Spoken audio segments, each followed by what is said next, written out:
오늘 우리에게 주신 하나님의 말씀은 고린도후서 3장 1절에서 6절까지입니다. 우리가 다시 자천하기를 시작하겠느냐? 우리가 어찌 어떤 사람처럼 추천서를 너에게 붙이거나 혹은 너에게 받거나 할 필요가 있느냐? 너희는 우리의 편지라. 우리 마음에 썼고 뭇 사람이 알고 읽는 바라. 너희는 우리로 말미암아 나타난 그리스도의 편지니 이는 먹으로 쓴 것이 아니오 오직 살아계신 하나님의 영으로 쓴 것이며 또 돌판에 쓴 것이 아니오 오직 육의 마음판에 쓴 것이라. 우리가 그리스도로 말미암아 하나님을 향하여 이 같은 확신이 있으니 우리가 무슨 일이든지 우리에게서 난 것 같이 스스로 만족할 것이 아니니 우리의 만족은 오직 하나님으로부터 나느니라. 그가 또한 우리를 새 언약의 일꾼 되기에 만족하게 하셨으니 율법 조문으로 하지 아니하고 오직 영으로 함이니 율법 조문은 죽이는 것이요 영은 살리는 것이니라. 아멘. 종종 사람을 추천해야 할 때가 있습니다. 아직 대단히 중요한 자리에 사람을 추천해 본 적은 없고요. 소개팅을 3번 정도 주선해 준 적이 있습니다. 양쪽 모두 믿을 만한 사람들이라서 서로에게 좋은 사람이라고 추천을 해 주었는데요. 그중 단 한 커플도 성사되진 못했습니다. 심사숙고해서 추천해 주었는데도 잘 되지 않는 걸 보면서 더 많이 신중해야 되겠다라는 생각을 하게 되었습니다. 사람을 추천한다는 것은 상당히 신중에 신중을 기하게 합니다. 추천을 잘못하면 저 자신에 대한 신뢰가 떨어지기도 하고 또 상대가 피해를 볼 수도 있기 때문이지요. 오늘 읽은 고린도후서 3장 본문에 추천서에 대한 내용이 나옵니다. 고린도 교인들이 요청한 것인데요. 바울이 과연 진짜 사도가 맞는지, 신뢰할 만한 설교자가 맞는지, 그렇다면 바울의 사도권을 인정할 만한 추천서를 가져오라는 요구입니다. 당시에는 떠돌이 설교자들이 있었습니다. 그들이 신뢰할 만한 설교자인지 확인할 수 있는 추천서가 필요했죠. 설교자가 혹 이단 사설을 말할 수도 있지 않습니까? 그래서 예를 들어서 사도 베드로의 추천서가 있는 설교자라면 처음 보는 떠돌이 설교자라도 신뢰하고 말씀을 들을 수 있는 것입니다. 그러나 여러분 생각해 보십시오. 바울은 처음 보는 떠돌이 설교자가 아닙니다. 고린도 교회를 개척하고 성심껏 섬겼던 목회자입니다. 고린도 교회는 지금 말도 안 되는 요구를 하고 있는 것입니다. 바울은 어떻게 대처했을까요? 이 편지를 읽어나가던 사람은 바울의 다음 말을 큰 소리로 읽었습니다. 너희가 우리의 추천 편지라. 이 말을 들은 고린도 교인들은 다소 동요했을 겁니다. 바울은 어떤 인물을 내세워 자신을 증명하려 하지 않았고 스스로 추천하는 방식도 취하지 않았습니다. 그는 오히려 고린도 교회가 존재한다는 것 자체가 자신의 사도권이 합당하다는 증거라고 말하고 있습니다. 고린도 교회, 그들이 바로 바울이 예수 그리스도의 사도라는 사실을 증명하고 있다고 말하였습니다. 바울이 오기 전 이 커다란 항구 도시 고린도에는 그리스도인 공동체가 없었습니다. 그러나 바울이 복음으로 수고하고 노력한 덕분에 교회가 생겼습니다. 그중 일부는 범죄자들이요, 부도덕한 사람들이었습니다. 간음자, 동성애자, 도둑, 술주전배기, 불효막심한 사람들이 회심을 하였습니다. 바울이 전하고 가르친 예수 그리스도와 그 복음으로 인해 회심했습니다. 바울은 공적인 자리에서 가르치고 사적인 자리에서 삶을 지도하였습니다. 물론 고린도인들의 이 음란하고 방탕한 삶이 하루아침에 변화되진 않았지만 차츰 그들의 삶에 그리스도인다운 삶의 변화가 일어났습니다. 바로 이것이 바울의 추천서라는 것입니다. 그들은 살아있는 편지입니다. 생각해 보십시오. 만약 바울이 사도로서의 권위가 인정되지 않고 이단 사설을 설파하는 일개 떠돌이 말쟁이였다면 바울의 가르침을 받은 그들의 회심도 거짓이며 교회도 거짓이라고 봐야 합니다. 바울이 전한 생명의 복음이 진정한 회심의 역사를 일으켜 교회를 세웠습니다. 그렇게 세워진 고린도 교회는 바울의 살아있는 추천서입니다. 바울의 논증은 여기에서 그치지 않습니다. 3절입니다. 너희는 우리로 말미암아 나타난 그리스도의 편지니 이는 먹으로 쓴 것이 아니요 오직 살아계신 하나님의 영으로 쓴 것이며 또 돌판에 쓴 것이 아니요 오직 육의 마음판에 쓴 것이라. 고린도 교인들은 바울의 사도권에 대한 추천 편지일 뿐 아니라 그리스도의 편지라고 말합니다. 세상 속에 보내진 전도와 선교자로서의 그리스도의 편지라는 의미는 아니고요. 바울의 사도로서의 추천자가 바로 예수 그리스도라는 의미입니다. 바울이 가지고 있는 추천서는 고린도의 그리스도인들입니다. 고린도 교회가 어떻게 바울의 추천서가 될 수 있습니까?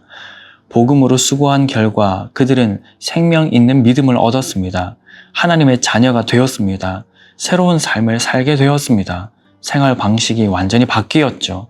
바울의 자격증명서는 종이에 쓰인 것이 아니라 고린도 교인들 안에 있습니다. 이 놀라운 역사를 일으키신 분, 회심의 원천이자 기원은 예수 그리스도입니다. 그러므로 그들은 바울에게 사도권을 부여하신 예수 그리스도의 편지입니다. 바울은 자신의 사도권을 변호하는 와중에도 복음의 은혜를 전하고 있는데요. 5절을 보시면요. 우리가 무슨 일이든지 우리에게서 난 것 같이 스스로 만족할 것이 아니니 우리의 만족은 오직 하나님으로부터 나느니라. 이 만족이라는 단어는 자격이라는 뜻입니다. 즉 하나님께서 바울에게 자격을 부여하셨다는 뜻이지요. 바울이 사도가 된 자격, 하나님의 은혜입니다. 주님께서 바울을 처음 부르셨을 때 이 사람은 내 이름을 이방인과 임금들과 이스라엘 자손들에게 전하기 위하여 택한 나의 그릇이라고 하셨습니다. 바울이 뭔가 뛰어난 은사와 재능이 있어서 택한 것 아닙니다. 그가 하나님 앞에서 특별한 노력이 있어서도 아닙니다. 그가 하나님의 그릇으로 택함 받았던 때는 놀랍게도 예수 그리스도의 몸된 교회를 적극적으로 핍박하던 때, 즉 십자가에 적극적인 원수 노릇하고 있을 때였습니다. 그런 바울을 주님께서 당신의 종으로 삼으신 것이죠. 그러므로 사도로서의 자격은 주 예수로부터 옵니다. 6절을 보십시오. 그가 또한 우리를 새 언약의 일꾼 되기에 만족하게 하셨으니 율법 조문으로 하지 아니하고 오직 영으로 함이니 율법 조문은 죽이는 것이요 영은 살리는 것이니라. 율법 조문은 죽이는 것, 영은 살리는 것이라고 했습니다. 율법 조문은 어떻게 우리를 죽이나요? 사랑하는 여러분, 율법은 좋은 것입니다. 하나님께서 주신 공의롭고 온전한 법 조항이죠. 문제는 법에 있는 것이 아닙니다. 우리에게 있죠. 인간은 완전하지 않습니다. 늘 악합니다. 늘 율법을 어기지요. 그래서 율법 조문은 악한 우리를 공의로 판결합니다. 그 판결 앞에서 우리는 죄인이 되며 죄의 삭은 사망으로 귀결됩니다. 그러니 율법 조문은 하나님의 공의로서 우리에게 사망을 선고합니다.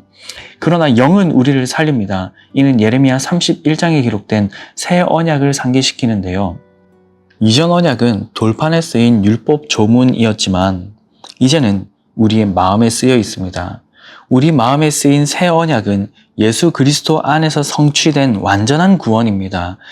율법 앞에서 좌절하는 비참한 존재인 우리를 위해서 한 의이신 예수 그리스도께서 오셨지요. 로마서 8장 3절에서 4절입니다. 율법이 육신으로 말미암아 연약하여 할 수 없는 그것을 하나님은 하시나니 곧 죄로 말미암아 자기 아들을 죄 있는 육신의 모양으로 보내어 육신의 죄를 정하사 육신을 따르지 않고 그 영을 따라 행하는 우리에게 율법의 요구가 이루어지게 하려 하심이니라. 우리는 연약하여서 할 수 없습니다. 죄로 말미암아 완전히 비참해진 우리는 자신의 의를 위해서, 구원을 위해서 아무것도 무엇도 할 수 없는 전적으로 무능한 상태입니다. 그런 우리를 위해 자기 아들 곧 예수 그리스도를 육신으로 보내셔서 육신의 죄를 맡기셨습니다. 우리의 죄 문제는 예수께서 다 담당하셨습니다. 이제 하나님은 단 하나를 요구하십니다. 바로 믿음입니다. 법에 순종했는지 여부에 따라 구원을 주시는 것이 아닙니다. 이미 그 법에 순종하신 예수 그리스도를 믿었느냐에 따라 구원을 주시는 것이죠. 우리가 그 예수를 믿기만 하면 예수께서 이 땅에서 이루신 모든 순종을 마치 우리가 순종한 것처럼 다 받아주십니다. 예수님의 그 의로움이 우리의 의로움이 됩니다. 창조주이신 예수께서 한낱 피조물인 우리와 같이 되신 것도 너무나 감사한데 그런 우리를 위해 자신을 희생하셨습니다. 바울이 사도가 된 것도 고린도의 형제 자매들이 예수를 믿고 교회로 모이게 된 것도 모두 이 놀라운 은혜의 결과입니다. 말씀을 맺겠습니다. 바울에게는 공식적인 문서로서의 추천서는 없습니다. 그러나 그 어떤 추천서보다도 더 강력한 권위를 가진 추천서가 있었습니다. 바로 복음으로 낳고 기른 고린도 교회 교인들이었습니다. 음란과 방탕의 도시 고린도, 그곳 사람들을 경건하고 순결한 하나님의 자녀로 회심시켰습니다. 바울이 전한 복음, 곧 예수 그리스도로 말미암아 말입니다. 그들의 삶이 변화였습니다. 외적으로 나타나는 삶의 모습도 변화였지만 가장 큰 변화는 그들 안에서 일어났죠.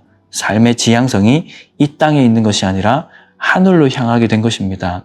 허무하고 썩어질 것을 위해 수고하는 헛된 인생이 아니라 영원히 변치 않는 가치인 예수 그리스도를 위해 살아가는 복된 인생이 된 것입니다. 이 놀라운 변화가 바울의 사도됨을 강력히 증명합니다. 그리고 이 변화는 예수님의 강권적인 역사로 일어났기에 고린도 교인들은 바울의 추천 편지이자 예수 그리스도의 편지입니다. 이 모든 것, 옛 언약에 근거한 율법 조문을 따른 것이 아니라 새 언약에 근거한 예수 그리스도의 복음과 성령님의 자비하신 역사 안에서 일어난 것입니다. 모든 것이 은혜입니다. 사랑하는 여러분, 우리들도 마찬가지입니다. 저는 목사로, 여러분 중 일부는 각양의 직분자로, 그리고 교회로 우리가 살아가고 있습니다. 우리에겐 아무런 자격이 없습니다. 뭔가 탁월해서 혹은 잘해서 직분자로 부르심을 받은 게 아닙니다. 하나님의 자녀로 부르심을 받았지만 그 부르심에 우리의 자격은 하나도 없습니다. 그저 모든 것이 은혜입니다. 기독교의 본질은 그래서 은혜입니다. 은혜 받은 자가 교회에 모여 있습니다. 그러니 우리 안에 자랑할 것이 없습니다. 내세울 것도 없습니다. 비교하고 평가하여 질책할 자격도 없습니다. 우리 모두가 오직 은혜로 부르심을 받았기 때문입니다. 특별히 옛 언약인 율법 조문과 새 언약인 예수 그리스도의 복음을 생각해 보십시오. 이것을 생각할 때마다 언제나 우리는 겸손할 수밖에 없을 것입니다. 사랑하는 서문가족 여러분, 오늘도 이 은혜 안에 서십시오. 예수 그리스도의 사도인 바울을 평가하는 이 어리석고 어리고 호전적인 고린도 교인들과 같이 되지 마십시오. 부득불 자랑하려면 충분히 자랑할 거리가 있었지만, 그러나 예수 그리스도의 십자가만을 자랑했던 은혜의 사람 바울을 본받으십시오. 우리 모두가 오늘 하루도 하나님의 은혜 안에 살아가길 주님의 이름으로 간절히 축복합니다. 오늘 아침에 함께 기도하실 기도 제목 2가지입니다. 첫째, 예수 그리스도의 은혜 안에서 교회로 부르심을 받았다는 사실을 기억하며 감사하는 하루 되게 하소서. 둘째, 내일 주일 예배 가운데 은혜와 진리와 사랑이 가득하게 하소서. 이 2가지 기도 제목으로 기도하시고 개인적인 기도 제목으로 계속 기도하시기 바랍니다.